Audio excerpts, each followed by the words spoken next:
Good afternoon. Good afternoon. Thank you.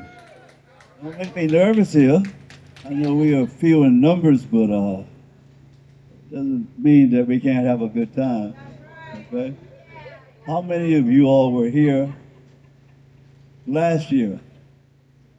One person? Well, let me tell you something. Last year we did it in mid-May without the tent. It was packed out here, but it was also hot out here. Hopefully people will come out later because I can't think of a more beautiful day than today is, especially after this horrible weather that we've been experiencing, you know?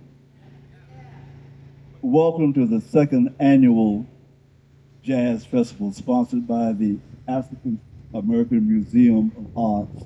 And you need to give them a hand because this is free and open to the public, you know? And they plan to do it annually, and I think that's commendable. As I said before, it's I have a passion for this art form commonly referred to as jazz, and I really don't think it is ever, and perhaps it will never get its rightful place in the genres of music, because it should be at the very top. It's the most profound art form in existence. Considering all that, I go out of my way to assemble the very best musicians that I can find. So what you're going to hear and see here today, I refer to them as the cream of the crop. And I'm sure when you hear them play, you will realize that, okay? So I'm going to start off, first of all, a person that certainly needs no introduction, and she has been Savannah's premier singer as long as she has been singing. And I won't tell you how long she's been singing because I would reveal her age and she would get very upset about that. But with a round of applause, Savannah's premier singer, Miss Huxley Scott. Miss Huxley Scott. Standing next to Huxley is my main man. He's been playing with me. As a matter of fact, Huxley has been playing with me longer than anybody on the bandstand up here.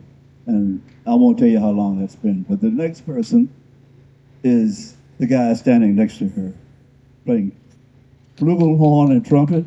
And he's an engineer by profession. But if he had not chosen engineering and he decided he wanted to be a full-time musician, I can assure you that that would not have been a problem. With a round of applause, Mr. Kirk Lee. Kirk Lee. Standing next to Kirk Lee, I got a kick out of introducing this cat because if you don't know who he is, you'll be impressed. Almost impressed as you will be when he starts to play. Playing alto and tenor saxophone, graduated from the Oberlin Conservatory of Music with a double degree, one in jazz studies and one in pre-med with his medical degree from Yale, Dr. Calvin Barnes. Dr. Calvin Barnes.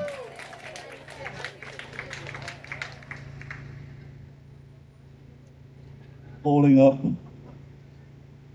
they are blocking him. Originally from Columbia, South Carolina, now living in Charleston and having played with some of the biggest names in jazz. And I found out recently that in addition to being a fine piano player, he's also a fine bass player. One of the better piano players I've had the experience of listening to or playing with, Mr. Jonathan Lovett. Jonathan Lovett on piano. Next to Jonathan with,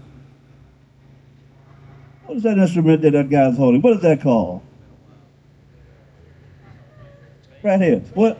Don't be bad. It's not a trick question. What is it called? What do you say? A bass. Is that agreeable? Bass. Is that good? Everybody agrees to that? That's only partially right. It's bass, but the actual instrument is called a violin. You know, just like the small one is playing up here. Very difficult instrument to play. Equally as comfortable on the bandstand as he is with being the assistant principal bassist with the Savannah Philharmonics, my main man. No, no, no.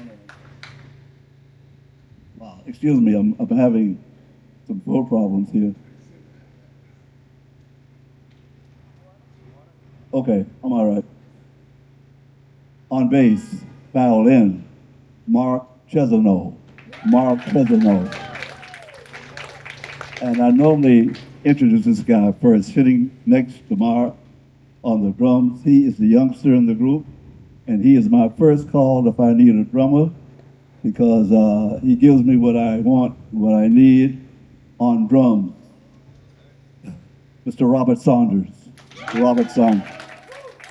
Okay, my name is Teddy Adams, and we are listening to the music of the Teddy Adams Sextet.